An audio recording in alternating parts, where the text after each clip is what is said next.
자, 오늘은 민수기 이제 13장과 14장을 우리가 이제 같이 보게 됩니다. 우리가 이미 잘 알고 있는 이야기가 여기 이제 나와요. 12명의 정탐꾼이 이제 가나안 땅으로 보내지게 됩니다. 그래서 약속의 땅 가나안 땅을 정탐한 12명의 정탐꾼이 이제 보고를 하는 내용이 이 오늘의 본문이죠. 14장 민수기 13장 14장 두 본문의 내용입니다. 그래서 거기서 중요한 메시지를 함께 찾아서 나누고자 합니다. 지금까지 3주에 걸쳐서 대예배 시간에 주일 예배 시간에 민수기 1장부터 이제 3장까지 이제 다루고 있습니다. 그리고 이제 이번 주 내일은 또 민수기 4장을 또 다루게 됩니다.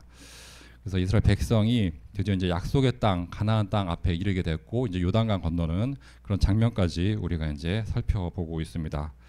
자, 언약궤를 따라서 이제 요단강을 건너는 장면을 우리가 이제 얼마 전에 봤습니다. 그리고 제사장들이 언약궤를 메고 강물에 발을 내디뎠을 때 강물이 끊어지고 그 마른 땅으로 이스라엘 백성들이 200만이나 되는 백성들이 뭐 어디 주석을 보니까 거의 하루 종일 걸렸을 거라고 이렇게 예상을 하더라고요. 그 백성들이 하루 종일 그렇게 마른 땅을 요단강을 건너는 장면을 우리는 봤습니다. 근데 오늘 우리가 살펴볼 민수기 말씀은 그보다 한 40년 정도 전에 일어났던 일입니다. 그래서 이스라엘 백성들은 가나안 땅에 그때 40년 전에 이미 들어갈 수도 있었어요. 기회가 이미 주어졌었어요. 그리고 40년 광야 생활을 거치지 않고 바로 가나안 땅으로 약속의 땅으로 들어갈 수 있는 기회가 있었는데 그 기회를 놓치게 됩니다. 그래서 한번 지도를 한번 띄워주시길 바랍니다. 그래서 오늘 이제 본문을 보면서 왜 이스라엘 백성들의 40년 동안 광야 생활을 해야 했는지 한번 이제 이유를 살펴보도록 하겠습니다. 여기 이제 보면은 출애굽을 하죠. 그래서 이 지점이 이제 홍해를 건너는 지점이고 시내산에서 언약을 받고 그다음에 다시 이렇게 올라가요. 그래서 여기서 쭉 이렇게 이쪽이 지금 가나안 땅이고 이 지점에서 12명의 정탐꾼을 보내게 됩니다. 그래서 쭉 해서 여리고까지 저기 이제 예루살렘 있는 지역까지 정탐꾼이 한 40일 동안 왕복을 해서 다시 이제 여기 와서 보고를 하는 그 장면이 오늘 민수기 13장에서 14장입니다. 그러니까 만약에 이스라엘 백성들이 여기 있었는데 그 정탐꾼의 보고를 받고 이스라엘 백성들이 기쁜 마음으로 하나님이 정말 젖과 꿀이 흐르는 땅으로 우리를 인도하시는구나. 그래서 우리가 이쪽으로 가면 되겠구나. 들어가면 되겠구나. 막 그렇게 결심을 하고 들어갔으면 하나님 말씀 인도 따라서 만약에 들어갔다고 하면은 그냥 바로 가나안 땅으로 들어갈 수 있었겠죠. 근데 여기서 정탐꾼들의 보고를 받고 낙심을 하고 좀 불신앙을 한 결과 다시 이렇게 돌아서 이 지점까지 내려오고 여기서부터 이제 하나님이 또 이 광야 40년의 생활을 인도를 하십니다. 그리고 이제 40년이 지나서 여기 여리고가 아니고 이제 요단강 앞에 이르러서 이제 요단강을 건너는 사건이 지금 여호수아 1장부터 3장까지의 그 내용이 되겠습니다. 그래서 이제 오늘 민수기 13장 이하를 보면서 어떻게 이스라엘 백성들이 이런 기회를 놓치게 됐는지 한번 같이 살펴보도록 하겠습니다. 민수기 13장을 보면 모세는 하나님의 그런 명령을 따라서 각 지파에게 지도자들을 한 명씩 이렇게 뽑아서 세우게 됩니다. 그래서 총 12명을 뽑고 그들을 정탐꾼으로 보내게 되죠. 이 12명이 약속의 땅을 보고 돌아왔을 때 각각 같은 땅을 보고 왔지만 다른 보고를 하게 됩니다. 그래서 이 차이가 왜 났을까? 그걸 한번 우리는 오늘 보도록 하겠습니다. 그래서 어떠한 세계관을 가지고 있느냐? 그 10명의 정탐꾼들의 세계관하고 그 나머지 2명 여호수아 갈렙의 세계관이 어떻게 달랐는지 그 세계관에 따라 가지고 이 사람들이 똑같은 땅을 보고 왔는데도 불구하고 다른 결과를 보고하는 그런 장면을 우리 보게 됩니다. 그래서 다음 그림을 한번 같이 봤으면 좋겠어요. 우리가 많이 봤던 그림이죠. 이거 처음 봤을 때 너무 신기했어요. 어떻게 보면은 노파가 보이기도 하고 어떻게 보이면 젊은 여자가 보이기도 합니다. 이거 혹시 여기 오늘 처음 본 분들이 있나요? 이 그림을 다 한번 봤을 거예요, 평생. 근데 이게 저도 이제 오랜만에 한번 봤는데 그 노파가 보이고 여인이 보이는 그런 관점에서 보는 게 아니고 요거를 제가 다른 관점에서 한번 봤어요. 이거를 노파가 보는 상태에서 젊은 여자가 보이는 분이 혹시 있을까요? 이게 동시에 보이는 분이? 그런가요? 저는 그게 안 되더라고요. 그러니까 젊은 여자가 보이면 노파는 잘 안 보이고, 그다음에 노파가 보이면 젊은 여자가 잘 안 보여요. 이게 동시에 보인다는 얘기는 이게 스위치가 빨리빨리 된다는 얘기일 수도 있어요. 그래서 저는 이렇게 이거 해석을 하고 싶어요. 그러니까 우리가 어떤 것을 세상을 봤을 때, 보고 있을 때 그 세상을 보는 관점이 우리가 가지고 있는 성경적인 관점이 될 수도 있고 아니면 세속적인 관점이 될 수도 있어요.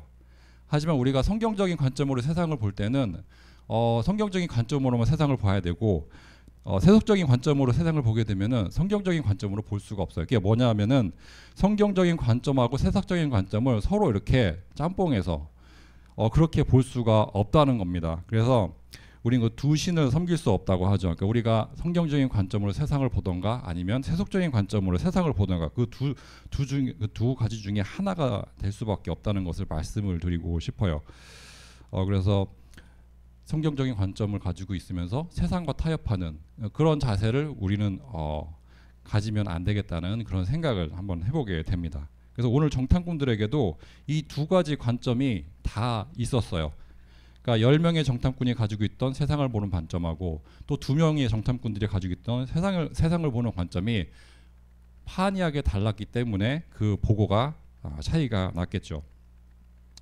자, 어떤 관점을 가지고 세상을 보느냐에 따라 가지고 이 정탐꾼들의 보고가 달라지게 됩니다. 자, 그래서 이 세상을 보는 관점은 선택의 그런 문제가 아니에요. 이렇게 볼 수도 있고 저렇게 볼 수도 있는 그런 문제가 아니고 이거는 생과 사가 걸린 문제이기 때문에 우리가 어떻게 세상을 보고 살아가야 되는지 깊이 고민해야 될 것으로 생각을 합니다. 자, 그래서 오늘은 이렇게 하나님 말씀을 통해서 우리가 어떤 관점으로 우리가 세상을 보고 있는지 한번 확인하는 시간을 가졌으면 좋겠어요. 내일 또 여러 가지 행사가 있고 또 청년부 대학부 또 임원들 그 회원분들은 준비하느라고 이제 바쁠 것이기 때문에 오늘 최대한 빨리 끝내려고 이렇게 준비를 했지만 또 어떻게 될지 잘 모르겠습니다. 자, 이제 첫 번째, 자, 인간 죄성의 실성에 대해서 한번 우리가 먼저 살펴보도록 하겠습니다. 우리 안에 있는 죄성이 정말 어떤 모습인지 또 그 죄성을 보면서 우리 안에 있는 두려움과 불신앙을 한번 발견해보는 시간으로 갖도록 하겠습니다. 자, 10명의 정탐꾼들이 그 들려줬던 그 사실적인 보고를 보고 그 뒤에 숨은 그런 영적인 의미들을 한번 살펴보도록 하겠습니다. 우리가 민수기 13장 25절 이하를 한번 같이 읽어보도록 하겠습니다. 민수기 13장 25절부터 29절 말씀을 한번 같이 읽어보도록 하겠습니다. 25절부터입니다. 40일 동안 땅을 정탐하기를 마치고 돌아와 바랑 광야 가데스반에 이르러 모세와 아론과 이스라엘 자손의 온 회중에게 나와 그들에게 보고하고 그 땅에 과일을 보이고 모세에게 말하여 이르되 당신이 우리를 보낸 땅에 간즉 과연 그 땅에 젖과 꿀이 흐르는데 이것은 그 땅에 과일이 있나이다. 그러나 그 땅 거주민은 강하고 성읍은 견고하고 심이 클 뿐 아니라 거기서 아낙 자손을 보았으며 아말렉인은 남방 헷인과 여부스인과 아모리인은 산지에 거주하고 가나안인은 해변과 요단가에 거주하더이다. 자, 이렇게 보고를 합니다. 자, 그들은 분명 좋은 땅이라는 증거로 과일을 가져요. 이제 포도를 가져오죠. 그러니까 혼자 들기도 어려운 그 엄청난 포도 송이를 가지고 옵니다. 그리고 보여주고 있죠. 그 젖과 꿀이 흐르는 땅, 하나님이 약속하신 땅임을 확인을 하고 왔어요. 하지만 28절에 이렇게 시작을 하죠. 그러나로 시작을 합니다. 그러니까 가나안 땅에 못 들어가는 이유를 이렇게 얘기를 하고 있어요. 그 땅 거주민은 강하고 성읍도 견고하고 아낙 자손은 거인 같아서 우리가 들어갈 수 없다고 이렇게 보고를 하고 있습니다. 자, 메뚜기 신드롬이라는 그런 말이 있어요. 저도 처음 들었는데 이게 이제 심리학적 용어라고 이렇게 해요. 지금 우리가 다루고 있는 이 본문에서 나온 말이라고 해요. 그래서 민수기 13장 33절에 보면 이렇게 되어 있습니다. 거기서 네피림 후손인 아낙 자손의 거인들을 보았나니 우리는 스스로 보기에도 메뚜기 같으니 그들이 보기에도 그와 같았을 것이니라. 자, 이 구절에서 메뚜기 신드롬이라는 그런 이제 용어가 나왔어요. 그래서 이게 뭐냐면 자신들은 메뚜기처럼 작고 상대는 거인처럼 보여서 상대들이 우리를 보기에도 메뚜기처럼 정말 하찮게 보일 것이다. 그렇게 지레짐작하면서 두려워하고 절망하는 그런 마음을 표현한다고, 그 심리 상태를 표현한다고 돼 있어요. 그래서 심리학적으로는 자신을 과도하게 작게 여기고 상황이나 상대를 지나치게 크게 여겨서 스스로 기죽고 도전을 포기해버리는 그런 심리 상태를 이렇게 부른다고 합니다. 그래서 비슷한 개념으로는 자기 비하, 패배주의, 열등감, 위축감 이런 말들이 쓰이고 있습니다. 자, 그런데 조금만 생각해 보면은 12명의 정탐꾼들이에요. 12명. 자, 그때 이스라엘 백성들, 이스라엘 장정들이 60만 명이었어요. 60만 명 중에 12명이 뽑힌 거예요. 그러면 거의 5만 대 1의 경쟁률을 뚫고 뽑힌 그런 엘리트였습니다. 그러니까 나름 엘리트가 아니고, 지금 생각해 보면은 우리 제가 대학교 다닐 때 군대가 60만 명이었어요. 지금은 많이 줄었겠지만 그 60만 명 중에 12명이 뽑힌 거예요. 엄청난 엘리트인 거죠. 자기들이 엄청난 엘리트라는 그런 사실은 다 까먹고 지금 자기가 당장 보고 있는 현실만 보고 낙담을 하고 있는 것입니다. 자, 그들의 시선은 하나님이 아닌 문제 자체, 그리고 그 속에 함몰되어 있는 나 자신만을 보고 있어요. 그래서 하나님이 주신 언약과 능력에는 관심이 없습니다. 그래서 이런 고백을 할 수밖에 없죠. 그래서 메뚜기 신드롬은 불신앙의 죄를 보여줍니다. 불신앙은 죄입니다. 그러니까 불신앙은 하나님을 모욕하는 죄입니다. 하나님의 능력과 하나님의 선하심과 하나님의 계획, 하나님의 언약을 모욕하는 죄입니다. 그래서 10명의 보고는 소문이 되어서 백성들 사이에 퍼지게 됩니다. 그리고 백성들은 그 소문을 듣고 통곡하면서 하나님과 모세를 원망하게 되죠. 자, 그래서 민수기 14장 1절부터 4절을 한번 같이 읽어보도록 하겠습니다. 민수기 14장입니다. 자, 1절부터 읽겠습니다. 온 회중이 소리를 높여 부르짖으며 백성이 밤새도록 통곡하였더라. 이스라엘 자손이 다 모세와 아론을 원망하며 온 회중이 그들에게 이르되 우리가 애굽 땅에서 죽었거나 이 광야에서 죽었으면 좋았을 것을 어찌하여 여호와가 우리를 그 땅으로 인도하여 칼에 쓰러지게 하려 하는가. 우리가 처자가 사로잡히리니 애굽으로 돌아가는 것이 낫지 아니하랴. 자, 이에 서로 말하되 우리가 한 지휘관을 세우고 애굽으로 돌아가자 하매. 자, 이렇게 원망을 하고 있습니다. 그러니까 심지어 이들은 하나님의 구원 계획까지 모욕을 하고 있어요. 그래서 애굽으로 돌아가고자 이렇게 얘기를 하고 있습니다. 그래서 하나님의 놀라운 구원의 역사, 그러니까 출애굽했던 역사, 홍해를 갈랐던 역사, 그리고 만나를 내려주셨던, 그리고 메추라기를 내려주셨던 그런 역사를 다 까먹고 그런 것들을 다 경험하고도 이런 원망과 불평을 토로하고 있습니다. 자, 왜 그럴까요? 자, 이들의 문제는 무언가 정보가 부족해서 이런 문제가 생긴 게 아닙니다. 이들의 문제는 불신앙입니다. 불신앙. 하나님을 믿지 않는 거죠. 하나님이 언약하시고 그리고 함께 하시겠다고 분명히 약속을 하셨는데 그 하나님의 언약을 다 까먹고 그 언약을 그냥 아무것도 아닌 것처럼 여겨버립니다. 그래서 눈앞에 문제만 더 크게 생각하고 있죠. 하나님 외에 다른 신을 섬기고 있는 거죠. 그러니까 우리가 십계명에서 봤던 첫 번째 계명, 나 외에 다른 신을 섬기지 말라는 그 계명을 어기고 있는 것입니다. 그리고 하나님을 거짓말쟁이로 만들어 버립니다. 하나님의 능력을 무시하는 그런 가장 큰 죄를 범하고 있습니다. 자, 우리는 살면서 이렇게 고난을 만나고 낙심을 할 때가 많이 있어요. 하나님의 그 선하심과 그 능력을 의심하고 이스라엘 백성과 같은 죄를 범할 때가 자주 있습니다. 우리는 스스로 자기 자신을 구원할 수 없는 그런 존재입니다. 하나님 없이는 메뚜기일 수밖에 없는 그런 존재입니다. 그래서 불신앙, 그 불신앙이 하나님을 모욕하는 그런 죄라는 사실을 다시 한번 확인해 보았으면 좋겠습니다. 그다음에 두 번째로 그리스도 안에서 갖게 된 우리 새로운 관점에 대해서 한번 생각해 보겠습니다. 자, 이렇게 우리가 불신앙에 빠지고 예체질에 빠지고 있지만 우리가 그리스도를 통해서 우리가 새로운 세계를 보는 새로운 관점을 갖게 됐습니다. 자, 기독교인들은 그리스도 안에서 다른 관점을 가지고 살게 되어 있어요. 자, 우리는 진정한 거인이 누구인지 알고 있습니다. 여호수아와 같은 그런 믿음을 가지고 우리는 세상을 보고 있을 줄로 믿습니다. 자, 그래서 민수기 14장 6절 이하에 두 명의 보고가 나옵니다. 여호수아와 갈렙이 보고를 하고 있죠. 그래서 민수기 14장 6절에 이렇게 얘기를 하고 있습니다. 그 땅을 정탐한 자 중 눈의 아들 여호수아와 여분네의 아들 갈렙이 자기들의 옷을 찢고 이스라엘 자손의 온 회중에게 말하여 이르되 우리가 두루 다니며 정탐한 땅은 심히 아름다운 땅이라.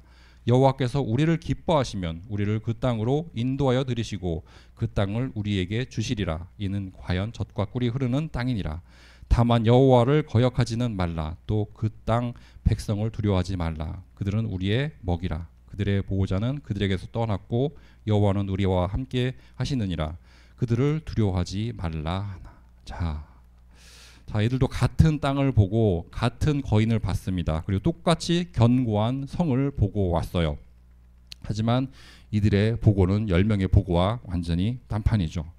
그래서 민수기 13장 30절에서 여호수아가 이렇게 얘기를 합니다. 갈렙이 이렇게 얘기를 하죠.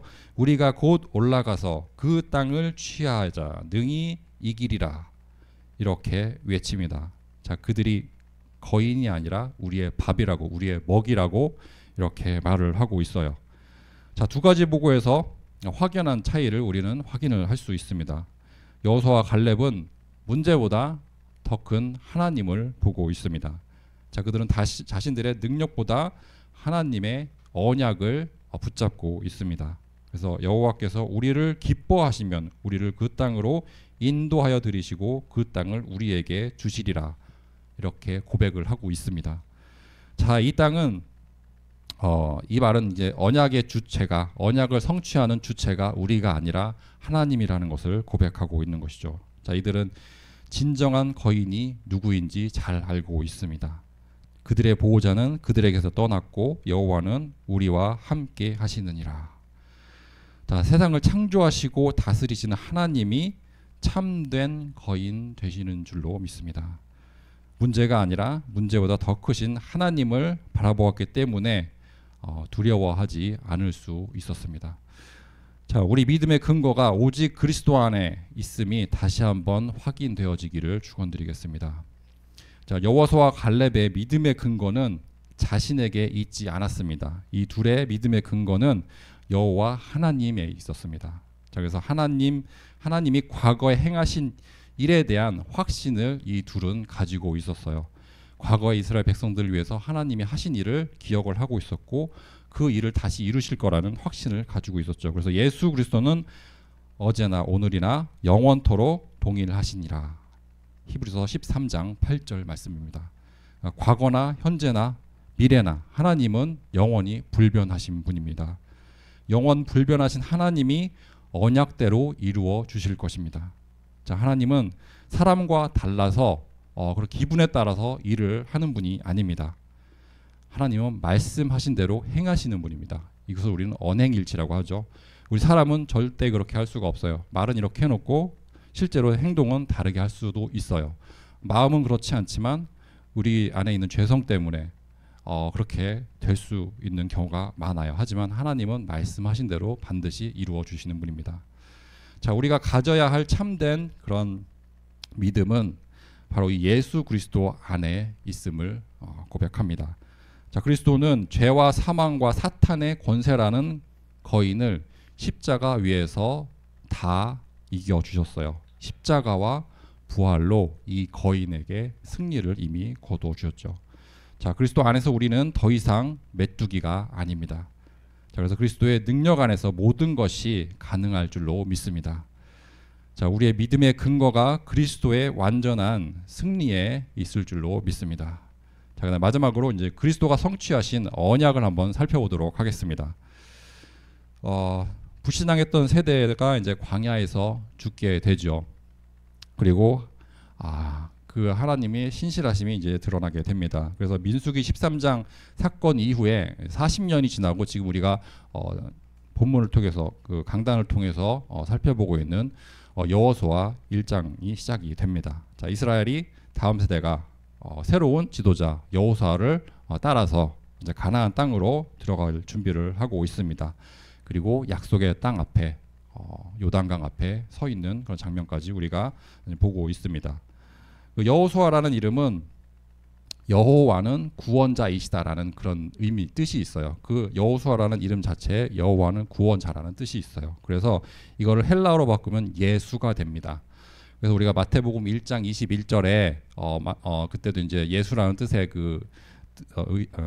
이름의 뜻을 그때 이제 설명을 해놨는데 여호수아가 그거는 이제 구약에서 히브리어가 되는 거고 예수는 헬라어, 그리스어 이제 이렇게 똑같은 뜻을 가진 그런 이름이 됩니다. 그러니까 이런 이름이 우연히 만들어진 게 아니겠죠. 그래서 첫 세대가 율법과 행위로 구원에 이르지 못했듯이 우리도 스스로 행위로 하나님 앞에 나아갈 수 없습니다. 오직 참된 여호수아 예수 그리스도를 붙잡아야 우리는 하나님 앞에 나아갈 수 있습니다. 자, 여호수아 3장에서 이스라엘 백성은 넘쳐흐르는 요단강 앞에 서 있습니다. 이 요단강은 죽음을 상징합니다. 그리고 심판을 상징하고 불가능을 상징합니다. 그래서 이스라엘은 언약궤를 따라서 이 강을 건너게 되죠. 그래서 믿음으로 순종했을 때 요단강이 갈라지고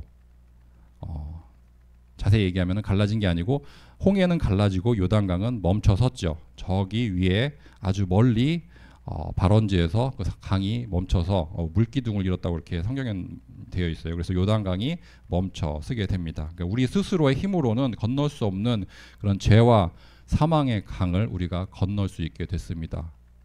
그러기 위해서는 우리는 언약궤를 따라가야겠죠. 하나님이 친히 길을 열어주시고 우리를 그 강을 건너게 해주셨습니다. 그래서 예수 그리스도는 십자가 부활로 사망의 권세를 이기시고 우리를 위해서 하나님께로 나아가는 새로운 그런 길, 생명의 길을 우리에게 열어주셨어요. 그래서 히브리서 10장에 보면 이렇게 기록이 되어 있습니다. 히브리서 10장 19절 20절을 제가 읽어드리겠습니다. 그러므로 형제들아 우리가 예수의 피를 힘입어 성소에 들어갈 담력을 얻었으니 그 길은 우리를 위하여 휘장 가운데로 열어놓으신 새로운 살 길이요 휘장은 곧 그의 육체니라. 지성소와 성소를 가르고 있던 휘장이 갈라지고 그 휘장 없이 우리가 직접 하나님 앞에 나아갈 수 있었던 것 같이 그 이스라엘 백성들을 가르고 있던 요단강이 갈라지고 그 강을 건너 가나안 땅으로 들어가는 모습은 어쩜 하나님이 미리 우리에게 보여주신 예표라고 할 수 있습니다. 그래서 승리하신 그리스도를 바라보면서 우리가 언약의 여정으로 인도받기를 원합니다. 자, 우리는 살면서 수많은 거인을 만나게 됩니다. 이 거인을 우리의 힘으로 이길 수는 없습니다. 여러 가지 모양으로 우리에게 거인들이 찾아오겠죠. 하지만 우리의 능력 가지고 우리의 생각 가지고 경험이나 그런 것 가지고는 우리는 이 거인을 절대 이길 수 없습니다. 오직 예수 그리스도만이 십자가의 그런 보혈로 우리에게 능력이 돼서 우리의 성령, 우리 안에 계신 그 성령의 능력으로 이 거인을 이길 수 있을 줄로 믿습니다. 그래서 성령의 능력으로 순종할 때 우리가 승리할 줄로 믿습니다. 자, 그래서 정리를 하겠습니다. 우리가 세상 보는 관점을 우리가 말씀을 통해서 한번 잠깐 살펴보았어요. 우리가 세속적인 관점으로 세상을 바라보고 있지는 않은지 한번 스스로 점검해보는 시간을 갖게 되었을 줄로 믿습니다. 자, 그래서 거인을 만났을 때 우리의 시선이 그 문제나 아니면 나 자신에게 꽂혀 있지는 않는지 한번 점검해 보는 그런 기회를 가졌으면 좋겠습니다. 자, 그 문제보다 더 큰 하나님을 우리가 바라보고 있는지 말씀을 통해서 한번 확인해 보시기를 바랍니다. 자, 오직 그리스도만 우리가 바라보기를 원합니다. 자, 민수기 13장과 14장에서 보았던 이스라엘의 그런 실패는 우리 자신의 무능함과 우리의 불신앙을 여실히 보여주고 있어요. 하지만 동시에 모세가 보여줬던 그런 중보자의 역할과 그 다음에 여호수아를 통해서 보여줬던 구원의 역사,